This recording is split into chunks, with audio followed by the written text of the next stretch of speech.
Bonjour et bienvenue dans une nouvelle vidéo sur JavaScript et aujourd'hui on va continuer avec les for et les loops en parlant du for off et du for each.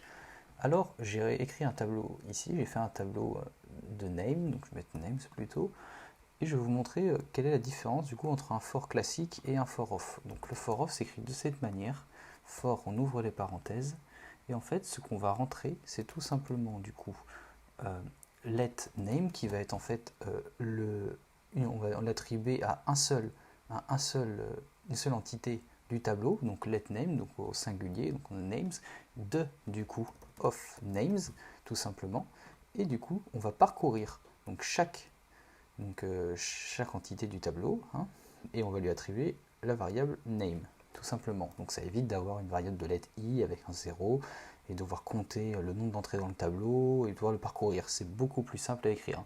Ensuite, comment est-ce que l'on affiche? On fait tout simplement un console log de name. Voilà, donc là je vais commenter pour pouvoir afficher.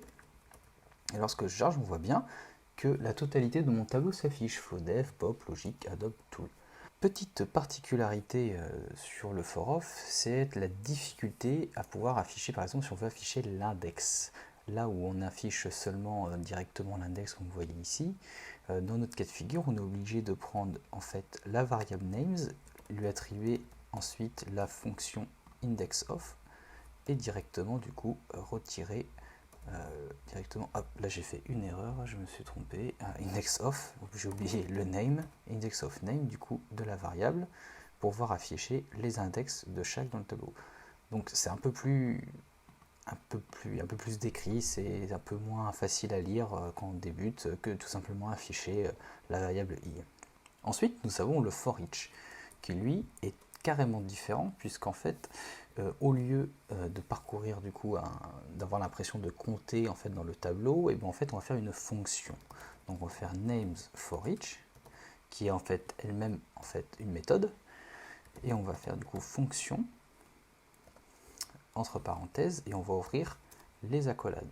Et à l'intérieur, on va faire un console log du coup de ce que l'on va appeler le name. Sauf que le name, il faut ne pas oublier de le rentrer ici. Alors j'ai mis name, mais on peut l'appeler comme on veut. Regardez, si je l'appelle type, que j'appelle type, il n'y a pas de souci.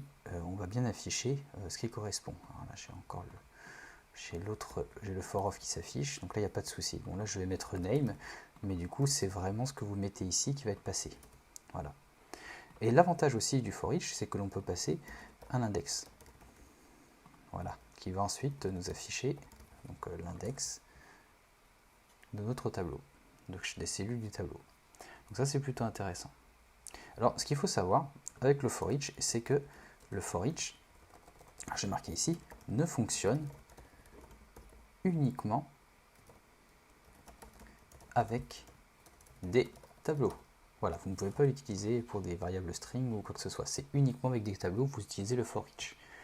Donc on va voir les petits cas de figure qu'on a vu dans les précédentes vidéos lorsqu'on utilise le break.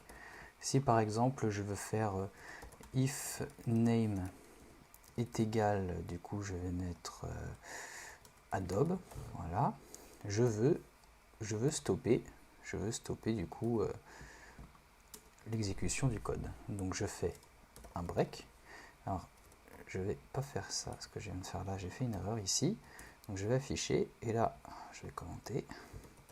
Et là je me rends compte que là bon, j'affiche l'index, donc je vais réafficher les textes voilà, ici. Donc je me rends compte qu'une fois que je suis arrivé à Adobe, et bien voilà, je n'affiche pas Adobe. Donc voilà, une fois que c'est affiché Adobe, on n'affiche pas. Je peux même marquer une ligne de code qui dit tout simplement stop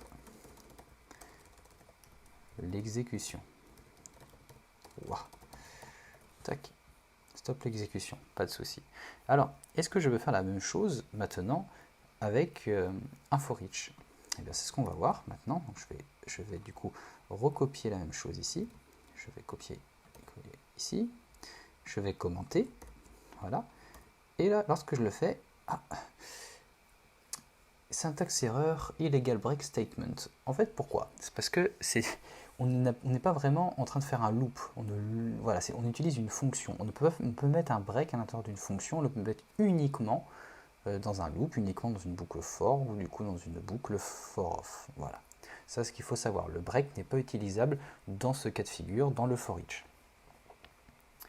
Alors voilà, il s'agit des deux façons les plus populaires pour parcourir un tableau. Donc c'est pour ça que je voulais vous les montrer dans une vidéo un petit peu séparée.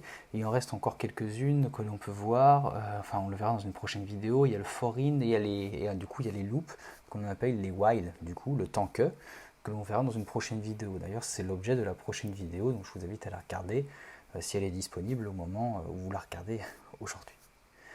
Donc c'est tout pour cette vidéo. Donc je vous invite à la liker si elle vous a plu, à laisser des commentaires si vous avez des questions.